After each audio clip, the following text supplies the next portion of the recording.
Et salut les copains, très bienvenue dans cette nouvelle vidéo. Alors aujourd'hui, on va faire un test de produit, mais on va pas partir du côté de la peinture, on va partir du côté d'un accessoire, à savoir cette caisse de transport. C'est la caisse de transport Green Stuff World. Ils me l'ont gentiment envoyé pour que je puisse vous faire une vidéo dessus, pour savoir un petit peu comment ça se passe, qu'est-ce que j'en pense, bien sûr. On va voir, c'est une caisse de transport qui est très accessible en termes de prix. Bien évidemment, pour ça, il y a des petites concessions à faire, notamment le fait qu'il faut monter l'intérieur. Alors, je vais ouvrir puisque je l'ai déjà monté et on va voir un petit peu tout ça par la suite. Mais voilà, tout ça, il faut le construire et on va voir justement si c'est facile à construire, si au global, le ressenti que j'ai sur cette caisse de transport, il est positif, plutôt négatif. Bref, on va voir tout ça ensemble. C'est parti! Avant de commencer la vidéo à proprement parler, je voulais quand même faire le petit rappel habituel. Si la vidéo te plaît, n'hésite pas à la partager, à la liker, à me mettre un petit commentaire si tu as des questions sur cette mallette de transport. Je me ferai un plaisir d'y répondre si je le peux, bien évidemment. Et je t'invite aussi à te rendre sur le blog apprendre la peinture sur figurine.com où j'ai toujours en téléchargement gratuit mon petit guide du débutant en peinture sur figurine qui donne des petits conseils pour se lancer justement en peinture sur figurine. Et ça t'inscrit également à la newsletter que j'envoie, que j'essaie d'envoyer en tout cas une fois par semaine, et bien évidemment tout ça est complètement gratuit, n'hésite pas à aller t'inscrire. Autre petite précision sur cette vidéo, et d'ailleurs ça va être le cas pour plusieurs vidéos qui vont venir sur la chaîne, Green Stuff World m'a envoyé gratuitement des produits pour que je puisse vous en parler, pour que je puisse un petit peu les tester. Il y a de l'accessoire, il y a aussi de la peinture, il y a d'autres petits accessoires qui vont être un petit peu, on va dire, sur le côté du hobby, mais quoi qu'il en soit, je voulais le dire, ces produits m'ont été envoyés gratuitement. Par contre, je ne suis pas rémunéré pour cette vidéo, c'est pas réellement une vidéo sponsorisée à proprement parler, mais au moins comme ça, les choses sont claires. Ok, et bien c'est parti pour l'assemblage de cette mallette de transport. Donc bon, on va déjà l'enlever de ça. Désolé pour les petits bouts de plastique. Hop, on met ça ici. Alors, on peut constater ici plusieurs choses. Alors, ici, ils mettent une estimation de la difficulté d'assemblage. Je ne sais pas quelle est l'échelle. Là, ici, ils disent que c'est moyen. Bon, ok. En termes de temps estimé, ils disent entre 15 et 30 minutes. Bon, c'est relativement rapide. On sait qu'en général, ils ont plutôt tendance à sous-estimer. Alors, je dis ils. Je parle pas de Green Stuff World, hein, je parle d'une manière générale. Les temps sont assez sous-estimés sur ce genre de choses, donc on va voir. Il y a 4 étagères en métal, une capacité pour 200 figurines, une dimension de 30 par 30 par 18 en centimètres. Donc il y a 11 positions d'ajustement pour les étagères et un total de poids de 2,7 kg. On va voir du coup ce que ça donne. Alors, ici, hop, on a la mallette avec le matos qui est à l'intérieur pour le montage. Mais ici, ça, on va pas le jeter parce que tout simplement, c'est à l'intérieur qu'on a les consignes de montage. Alors déjà, bon, c'est vrai que vu que c'est bien collé, ça déchire un petit peu les endroits qui nous seraient peut-être un petit peu utiles quand même. Donc, je vais essayer de pas y aller comme un bourrin. Ok, bon, ça va. On s'en sort pas trop mal. Alors, eh ben c'est parti. Donc, ici, qu'est-ce qu'on nous dit? On dit qu'il nous faut de la colle PVA. Alors, par expérience sur ce genre de choses, la colle PVA, pas l'idéal. Dans le sens où la colle PVA, c'est une colle qui ne colle pas instantanément. Donc du coup, puisqu'elle ne colle pas instantanément, ça veut dire qu'il faut qu'on reste un peu voilà, à tenir le truc assez longtemps. Mais du coup, on va le tester aux conditions qu'il conseille, bien sûr. Et on va voir si avec la colle PVA, ça fonctionne, eh bien tant mieux. Si ça ne fonctionne pas, eh bien il faudra peut-être envisager plutôt de le faire avec de la super glue. Je vais prendre la petite colle PVA que j'ai ici. Hop, voilà, colle à bois tout à fait standard. Et c'est parti. Alors ici, qu'est-ce qu'on nous raconte? On va déjà prendre, donc ça c'est quoi? Touk touk touk. Ok, donc on va sortir l'intérieur. Hop, voilà ce qu'il y a à l'intérieur. Donc là, c'est toutes les structures plus les étagères métalliques, ou en tout cas les plaques d'aimants sont ici. Là, on a des gros aimants comme ça qui vont permettre justement de tout simplement de venir coller les figurines dessus pour qu'elles ne bougent pas pendant le transport. Ça, c'est quand même plutôt pas mal. Alors après, bien évidemment, il faudra tester pour voir l'efficacité de tout ça. Mais quand même, sur le principe, ça me semble plutôt être une bonne chose. Ensuite, on va sortir tout ça. Yes, alors les numéros sont indiqués par ici. Voilà, c'est un peu... c'est inscrit au laser. Ici, il précise que ça, c'est le haut. Donc ça c'est plutôt une bonne chose. Ça il précise qu'ici c'est le bas. Donc comme ça au moins on se plante pas. Et hop, on va voir un petit peu comment on est censé assembler tout ça. Alors, bon, j'imagine que ça doit être comme ça et comme ça. Je pense. Puisque du coup, ici, si c'est le top et que là c'est le down, a priori, ça doit être à l'opposé. Les flèches ici vont dans le même sens, donc je pense que c'est comme ça. On verra si je me suis planté. Alors, puisque je suis pas sûr, dans un premier temps, je vais pas mettre de colle. Je vais le monter à blanc dans un premier temps, un peu comme on le fait sur nos petites figurines. On va voir si ça tient, si ça, enfin, en tout cas si ça va dans le bon sens. Si ça va dans le bon sens, à ce moment-là, je collerai. Donc là, 1, 2, 3, oui, ok, on va juste passer avec ça, et c'est la zone incurvée vers l'intérieur, la zone crantée vers l'extérieur. Hop, bon, déjà, ça s'enclenche bien, il n'y a pas de souci. Hop. Donc là, c'est ok, on a tout dégrappé, on va maintenant les fixer sur, sur les planches latérales, qui sont celles-ci. Donc on a dit le 8A qui est au-dessus, par exemple, comme ceci. Hop, si ça veut bien rentrer. Ah, ça rentre un petit peu moins bien, mais en même temps, est-ce que c'est forcément une mauvaise chose, étant donné que c'est quand même censé tenir nos figurines? Faut pas que ça sorte trop facilement. Hop, le 8A, le 8B. Et donc c'est bien ça, ça nous crée nos rails, dans lesquels ensuite on va probablement glisser les étagères. Alors, voilà où on en est. Alors oui, petite astuce, on fait bien gaffe, mais pas dans le même sens. Ce que j'avais fait, c'est que j'avais retourné le truc, je les avais mis exactement dans le même sens, donc bien évidemment, ça ne pouvait pas fonctionner. Donc, il faut bien qu'il y ait un effet miroir entre les deux. Bien sûr, ça, quand on réfléchit en général, on y arrive, et moi, je n'ai pas réfléchi. Alors, du coup, ici, on va maintenant fixer ça là-dessus, tout simplement. Donc, en gros, c'est censé être comme ça, oui. Et bien donc, ça veut dire que on va être... alors celle-ci, c'est censé être le bas. C'est toujours un petit peu le moment tricky. Il faut que tout s'imbrique en même temps. S'il y a un seul truc qui est désaxé, ça ne fonctionne pas. Et voilà. Donc là, pour l'instant, on est pas mal. Ok. Il y a un truc que j'ai mal fait. Et je ne m'en suis pas rendu compte avant. C'est génial. Donc bah là du coup, voilà, ça pour moi c'est un problème, hein, quand on n'arrive pas à identifier quelle partie doit aller où exactement, parce que c'est pas hyper clair, c'est pas indiqué, donc du coup, petite boulette. Ok, donc bon, c'est pas grave, ça peut se corriger, mais du coup, ici ce qu'on constate, c'est quelque chose que je n'avais pas, à quoi je n'avais pas prêté attention, c'est que ici on a les encoches qui doivent correspondre au côté où il y a ces encoches, qui doit correspondre au côté en bas où il y a les encoches également. Donc là, ça veut dire qu'il faut que je retourne ça. Et bien évidemment, les étagères, je les ai mises à l'envers. Donc je vais corriger tout ça et puis on va ensuite reprendre. Alors du coup, on a corrigé le tir en rectifiant, en retournant les petites choses. Et du coup, maintenant, on n'a plus qu'à fixer ça. Alors l'avantage, c'est que du coup, ça s'est retiré sans problème. Même si, évidemment, j'aurais préféré ne pas avoir à le faire, mais au moins, du coup, si on se trompe, c'est pas un souci. Donc, ma décision de ne pas mettre de colle et de monter à blanc, au moins dans un premier temps, je la conserve et j'en suis bien content. Voilà. Alors, bon, ça commence vraiment à prendre forme. Du coup, quoi maintenant? Alors, ben maintenant, en fait, il n'y a plus qu'à faire les étagères, tout simplement. Donc voilà, donc là, en gros, on a fini le montage. Donc bah, maintenant, ce qu'on va faire, c'est que je vais faire une vidéo avec le montage en entier, comme ça on verra justement un petit peu les petites choses à éviter.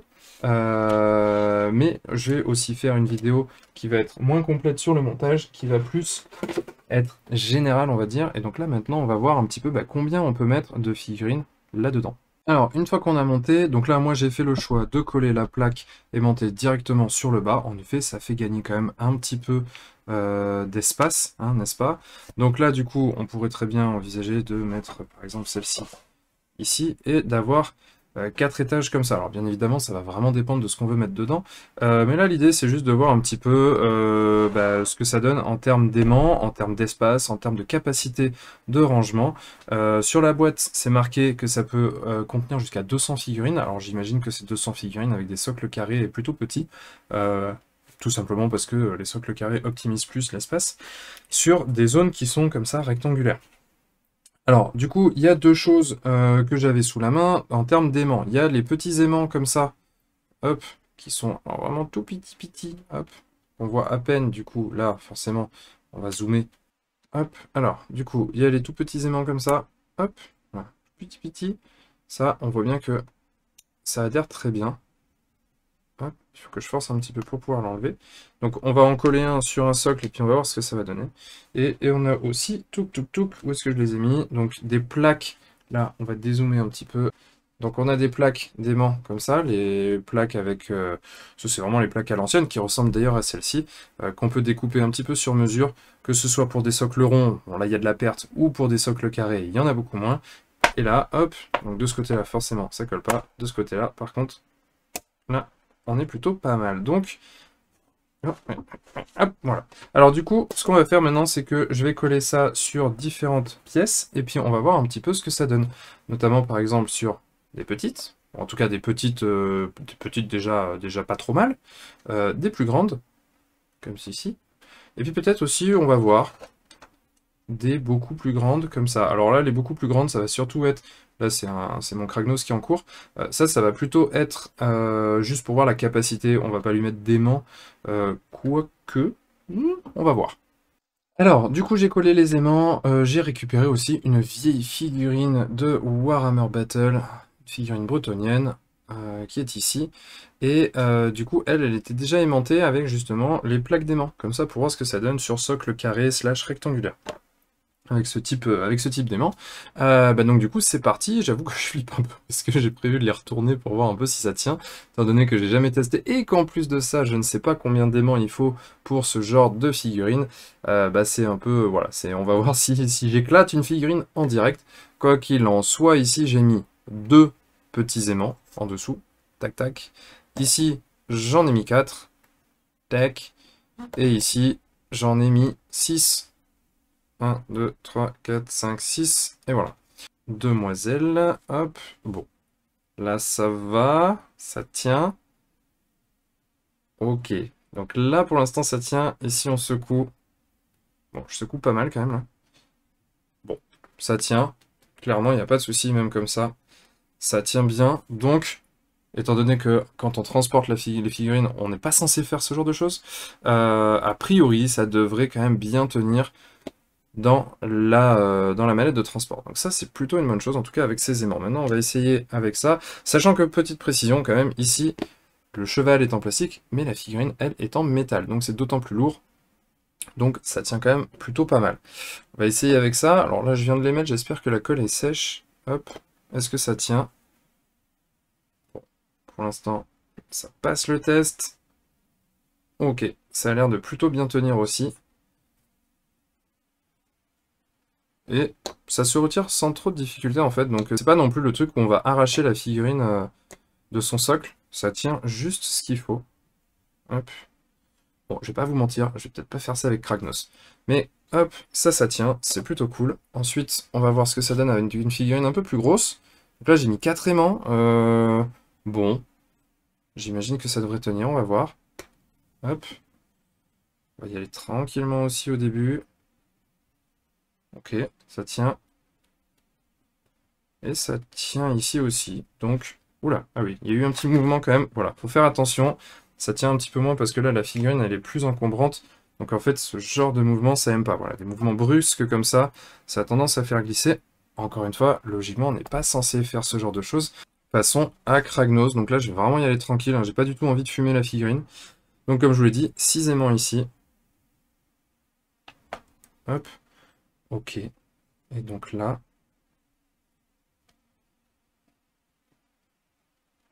ça tient même comme ça. Voilà. Alors là, évidemment, comme je le disais, au plus c'est gros, plus ça a tendance à glisser. On le voit bien. Mais malgré tout, tant qu'il ne s'agit pas de mouvements particulièrement brusques, c'est-à-dire si on fait des choses comme ça tient. Ça tient même très bien. Conclusion là-dessus, au plus on va transporter des figurines qui seront grosses et donc évidemment qui seront lourdes, au plus on va devoir éviter les mouvements brusques, mais encore une fois, je pense que c'est quelque chose que de toute façon on va éviter. Donc franchement, en termes d'aimant, ça tient super bien. Encore une fois, à plus forte raison qu'on est censé garder la valise quand même plutôt droite et éviter les grosses secousses. Maintenant, on va passer du coup à la capacité de stockage. Alors voilà le premier test en termes de capacité de rangement. Donc là, bah, j'ai quand même pu mettre pas mal de choses. On est sur une armée de Cruel Boys. Là, j'ai mis 20 éventreurs. J'ai également mis un chaman tout au fond. Ici, le boss bestiaire sur son troll. J'ai quand même mis Kragnos, qui prend une place énorme et qui, accessoirement, étant donné sa taille, empêche de mettre 2 étagères. Ici, j'ai mis 20 Hobgrots, 2 balistes, un boss qui tue à pied, les 2 petits gobelins ici, là, qui sont les compagnons du boss qui tue et du chaman, et 6 mecs comme ça, avec leurs arbalètes, pardon.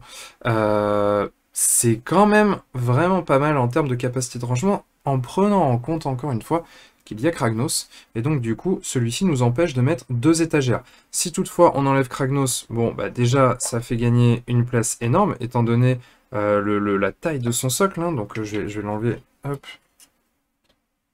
Voilà, éviter de tout casser.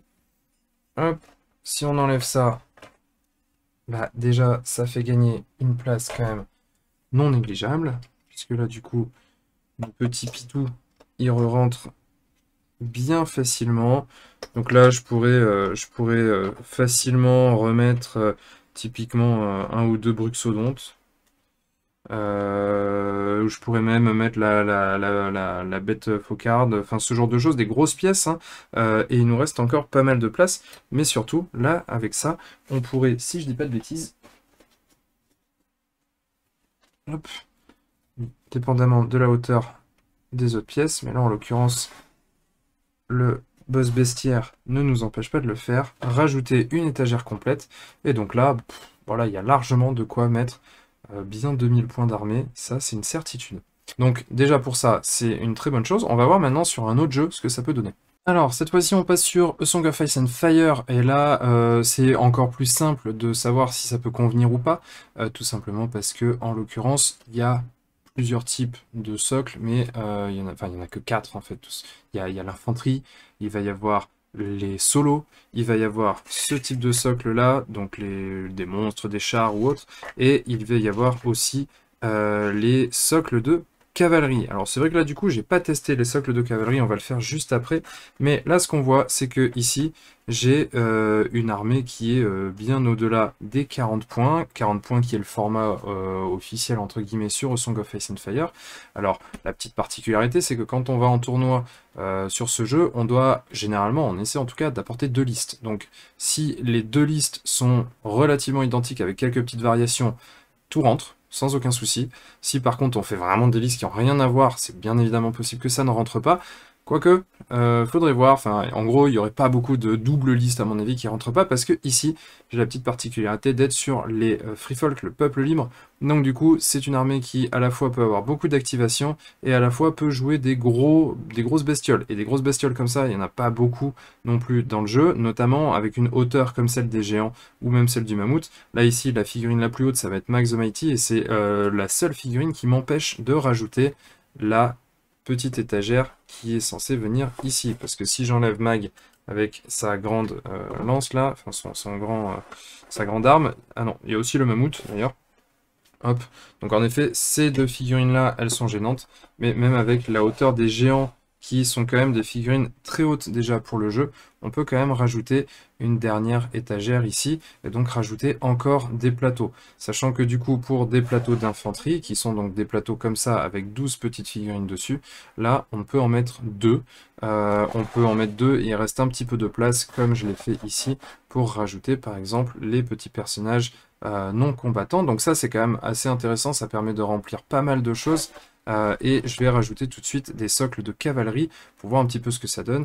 En termes de solo, par contre, bon, alors là c'est la teuf, hein, parce qu'on peut en mettre au moins 6. là on le voit ici, j'ai 2 socles de solo, plus ce socle-là qui a la largeur d'un socle solo et la profondeur de 2.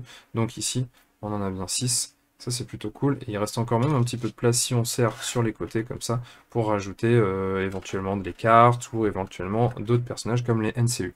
Donc là maintenant on va rajouter juste les socles de cavalerie pour voir combien rentre. Et donc voilà ce que ça donne avec la cavalerie. Donc là, eh bien, sans trop de surprise, hein, il y a 2 packs de cavalerie qui rentrent sur un plateau.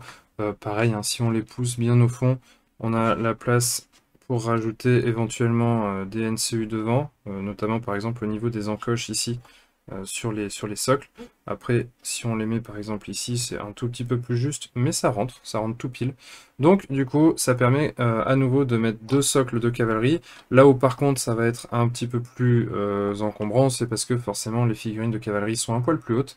Et donc du coup, bah là par exemple, si je voulais la passer à cet endroit-là, ça ne passerait pas à cause des épées. Ici, ça passe parce qu'il y a un petit peu plus d'espace sur la partie haute. Mais donc du coup, je pense que avec de la cavalerie, probablement il faudrait réajuster un petit peu la hauteur des différentes étagères pour en mettre non plus 4, mais 3, comme on l'a fait ici, mais simplement, voilà, il faudrait probablement avoir une étagère qui serait un peu plus à l'intermédiaire comme ça, de manière à pouvoir rentrer tous les packs. Donc voilà, là comme ça on a fait le tour sur l'ensemble des types d'unités qu'on peut rencontrer dans Song of Ice and Fire. On a vu aussi ce que ça pouvait donner sur des socles ronds, avec notamment du AOS, mais donc du coup c'est à peu près la même chose sur du Warhammer 40 000, si ce n'est que bien évidemment les unités peuvent varier en termes de taille.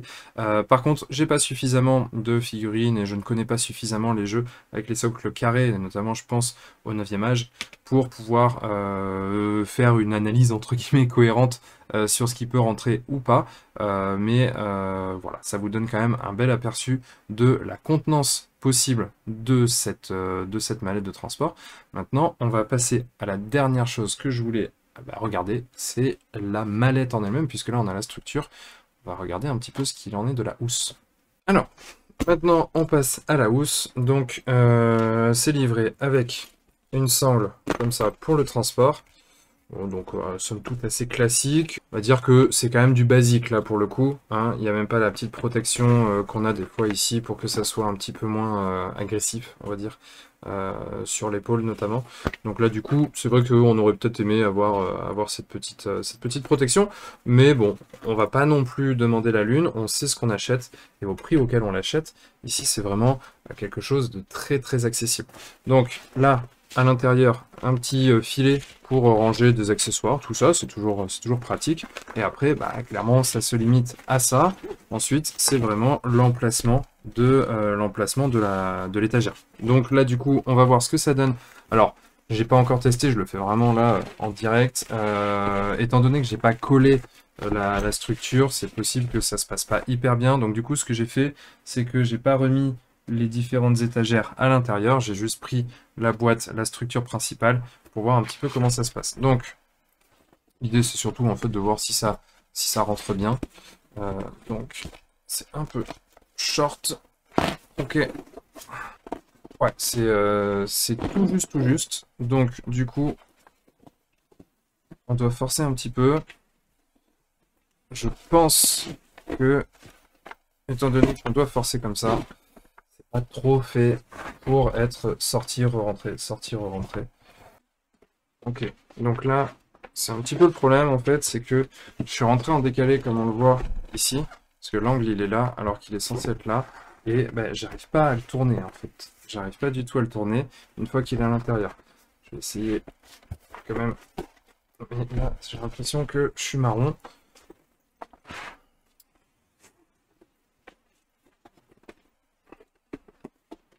Hop, j'ai pas envie de forcer, hein, bien évidemment, parce que c'est pas l'objectif. Non, ça va pas. Donc du coup, je pense que je suis obligé de le ressortir pour réessayer à nouveau de recaler tout ça. Donc ce que je vais faire, c'est que je vais le faire hors caméra, parce que sinon, vous allez juste me voir ressortir, rentrer, et éventuellement ressortir, rentrer encore si nécessaire, bref. Donc je vais le faire hors caméra, et puis je vous expliquerai un petit peu comment ça s'est passé. Alors, nous voilà, donc ça y est, c'est rentré, et cette fois-ci, c'est droit. Voilà. Là, on est quand même plutôt d'équerre. Hop, et Quand on ouvre, on est bien dans le bon sens. Alors, ce qui s'est passé, c'est que je l'ai remis une deuxième fois. Je sentais que c'était déjà un petit peu plus souple. Je pense que la housse, c'était déjà un peu détendue. Et ensuite, donc c'était à nouveau pas très droit. Je me suis dit, ah, je sens que je peux faire mieux. Et donc, du coup, eh bien, j'ai changé de méthode. Je l'ai mise droit, comme ça. Et j'ai essayé de pousser la housse, la caisse à l'intérieur de la housse de cette manière. Ça n'a pas été hyper simple, mais par contre, ça m'a permis d'être vraiment d'équerre en prenant ça comme, comment dire, comme témoin et en le mettant bien au milieu.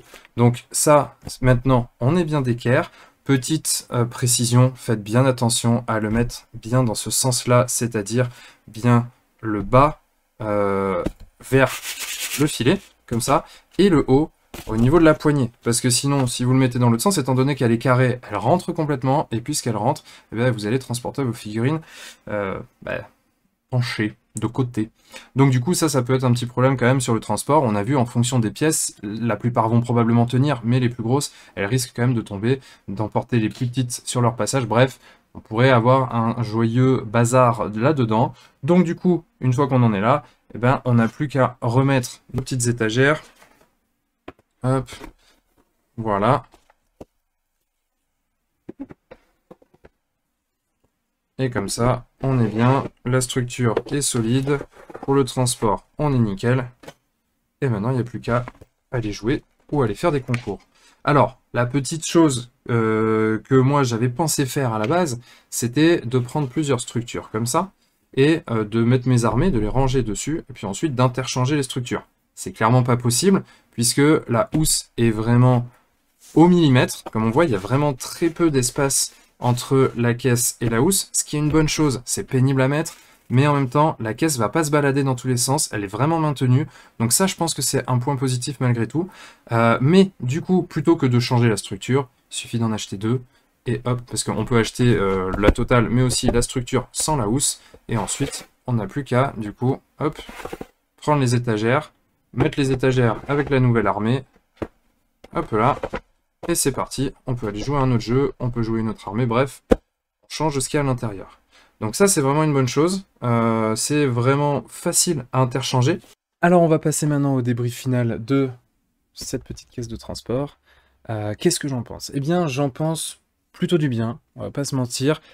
Bien évidemment, il faut garder en tête le prix de cette mallette, ce n'est pas du haut de gamme. C'est clairement du premier prix, c'est une mallette de transport accessible, donc on ne peut pas en attendre les éléments qu'on va retrouver dans certains produits qui vont être beaucoup plus chers, bien sûr. Ce qui ne veut pas dire qu'il n'y a pas des défauts, ça reste des défauts, mais il faut s'attendre à en avoir à ce prix-là, au moins un petit peu. Globalement, je trouve quand même qu'elle s'en sort très bien, et pour cette gamme de prix, je pense que, en tout cas, d'un aperçu et d'un a priori comme ça, elle va faire le taf. Maintenant, oui, il y a des petits défauts, on va d'ailleurs commencer par ça. La première chose, c'est la notice de montage. La notice de montage, vraiment, je trouve qu'il y a des défauts, c'est pas assez précis, ça manque de quelques informations clés qui font... ce qui fait qu'on a du mal à le monter simplement. On va faire des petites erreurs, ça va nous faire perdre du temps, ça va nous agacer. Pour le peu qu'on ait collé, bah du coup c'est pénible parce qu'on va pas arriver à décoller. On va enfoncer un truc, on va devoir le retirer puis le re-enfoncer derrière, donc on risque d'abîmer quelques pièces. Donc c'est vrai que ça c'est un... Pour moi c'est un problème. C'est même peut-être le plus gros problème parce que ça coûte pas plus cher de faire une notice qui est claire et limpide. Maintenant, l'avantage que vous avez, c'est que moi, je l'ai fait, j'ai fait ces erreurs, et donc du coup, bah, je vais faire une vidéo qui sera dédiée au montage, et dans laquelle on pourra justement voir tout ce qui ne va pas, tout ce qu'il faut éviter, et arriver à quelque chose de propre du premier coup. Donc ça, c'est le premier point négatif. Le deuxième point négatif pour moi, bah, c'est cette sangle de transport. Alors oui, encore une fois, on est sur un produit premier prix, mais c'est vrai que là, c'est quand même vraiment cheap. La solidité, je pense que ça va. En tout cas, la solidité de la lanière. Maintenant, au niveau des accroches, ici, c'est quand même assez fin. Donc là, je pourrais avoir un petit peu plus peur que ça lâche assez rapidement. Ça n'a pas l'air d'être d'une qualité folle non plus. Maintenant, une fois qu'on l'a clippé, on va pas s'amuser à le déclipper régulièrement. Donc ça, c'est pas trop un problème. Mais surtout, ouais, on aurait bien aimé un petit coussin là, de protection, justement, pour pas se lacérer l'épaule. Bref, bon, ça, c'est un petit point négatif en plus. Le dernier, c'est celui-ci. C'est que moi je la reçois et la sangle ici, elle est déjà complètement décousue. Donc c'est vrai que ça prouve que les finitions sont pas non plus haut de gamme. Encore une fois, à ce prix-là, c'est tout à fait normal. Peut-être un bémol sur la fermeture éclair qui me semble peut-être un poil cheap. Donc on va voir, mais ça c'est que quelque chose qu'on verra sur le long terme. Donc là maintenant on va passer plutôt au point positif parce qu'il y en a quand même pas mal sur cette caisse de transport. Le premier c'est son poids, je trouve qu'elle est super légère. Ça, c'est vraiment hyper pratique parce qu'une fois qu'on va rajouter les figurines dedans, éventuellement qu'on rajoute un petit peu de papier ou des petits accessoires, des trucs comme ça peut vite commencer à peser son poids. Donc le fait que la structure soit assez légère, ça c'est vraiment intéressant. Elle est très aérée et ça c'est aussi, justement, on le voit bien, hein, il y a des perforations à différents endroits qui permettent d'alléger la structure. Ça, c'est vraiment bien pensé. Ce ne sera pas forcément le cas sur toutes les caisses de transport qui seront notamment en métal. Peut-être qu'elles seront plus solides, mais elles seront aussi plus lourdes. Le deuxième point positif, même si ça ne paraît pas quand on voit la vidéo, parce que c'est agaçant de ne pas arriver à le mettre correctement dans la housse, au final, le fait que la housse soit si ajustée, ça permet de faire en sorte que la caisse, elle se balade pas dans la housse de transport. Et ça, c'est vraiment hyper important pour que les figurines soient stables et que du coup, à l'intérieur, elles ne se baladent pas et donc qu'elles ne se cassent pas. Ça, pour moi, c'est vraiment un point positif. À n'en pas douter, c'est un petit peu pénible au début, on a un peu peur de déchirer la housse, mais au final, voilà, ça prend un tout petit peu plus de temps pour l'ajuster correctement. Une fois que c'est fait, on la sort pas, et comme ça on est tranquille avec ça. L'autre point positif, c'est, comme je disais, on la sort pas, mais on peut interchanger les étagères avec une autre structure, et donc ça permet de changer très rapidement le contenu, de continuer, de garder ça en fait, ces structures-là, comme du stockage à la maison. On stocke nos armées là-dedans, quand on veut changer d'armée ou de jeu, pouf, on vient juste interchanger les étagères. Alors, le seul bémol à ça, bien sûr, ça va être la taille des figurines comme on a pu le voir, et en l'occurrence, s'il faut changer la hauteur des étagères, ça va être un petit peu compliqué, un petit peu pénible de les retirer pour les remettre, ça risque d'abîmer un petit peu la structure. On va éviter de faire ça, je pense. Donc ça, c'est vraiment, encore une fois, un point très positif. Et le dernier point positif pour moi, c'est son format compact, parce que malgré tout, on met beaucoup de choses dedans, on a pu le voir, et en même temps, c'est compact. Ça fait 30 par 30 par 18, si je dis pas de bêtises, et donc du coup, c'est quand même quelque chose qui va facilement se stocker, facilement se ranger, qui va pas être trop encombrant quand on va le transporter. C'est hyper important aussi pour moi, si on a une grosse caisse comme ça, oui, ça protégera peut-être mieux, mais en même temps, ça va être tellement la galère à se balader avec ça. Alors que là, hop, on a juste à le fermer, et on peut se balader avec, parce que du coup, ça vient se clipper sur les côtés, donc on peut se l'attacher à l'épaule, ou si on préfère la tenir à la main, c'est au choix. Dans tous les cas, c'est pas non plus trop profond, donc on va pas se balader avec un truc énorme qui va nous taper sur la hanche là, c'est quand même assez pratique je trouve, donc pour le coup, il y a quand même des points qui sont vraiment vraiment positifs sur cette housse de transport. À mon sens, étant donné le prix auquel on la paie, je pense que les points positifs outrepassent assez largement les points négatifs. Il y a juste un point que je ne peux pas tester dans cette vidéo, c'est la longévité de la caisse, et notamment de la housse. Alors c'est vrai que la housse, comme je disais, j'ai un peu peur sur la fermeture éclair qui me semble un peu cheap. Clairement, si on s'amuse à sortir, re-rentrer, sortir, re-rentrer, au bout d'un moment, je mets ma main à couper que ça va se déchirer à cet endroit-là, dans un des quatre coins, parce que tout simplement, l'étagère, elle est bien en angle, alors que la housse, elle est arrondie. Donc à un moment donné, ça va forcer, ça va déchirer. Avec un peu de chance, ça déchirera qu'à l'intérieur. Avec un peu moins de chance, ça va tout déchirer. Donc dans ce cas-là, la housse, elle sera complètement foutue. Donc ça, c'est le petit bémol, mais ça n'est qu'une supposition, parce que je ne peux pas le savoir avant de l'avoir testé plusieurs mois, voire plusieurs années, je ne sais pas combien de temps ça va durer. Quoi qu'il en soit, après, étant donné le prix auquel on le paie, encore une fois, on se doute bien que ça va pas nous durer toute la vie. Pour moi, c'est quand même un vrai oui pour cette caisse de transport, et puis on verra bien dans quelques mois, ou dans quelques années, ou dans quelques semaines, hein, si ça se passe pas bien, si j'ai toujours ce même avis. En tout cas, moi je vais vous laisser là-dessus pour cette vidéo, j'espère qu'elle vous aura plu. Si vous avez la moindre question sur cette caisse de transport, quelque chose dont j'aurais pas parlé, un truc que j'aurais pas testé et que vous voudriez savoir avant de l'acheter, si vous êtes sur le point de l'acheter, n'hésitez pas à la poser dans les commentaires, parce que je ferai vraiment tout mon possible pour y répondre. Et puis d'ici à la prochaine vidéo, il ne me reste plus qu'à vous souhaiter une excellente soirée, et bien sûr, comme d'habitude, n'oubliez pas de mettre des couleurs dans votre vie. Ciao!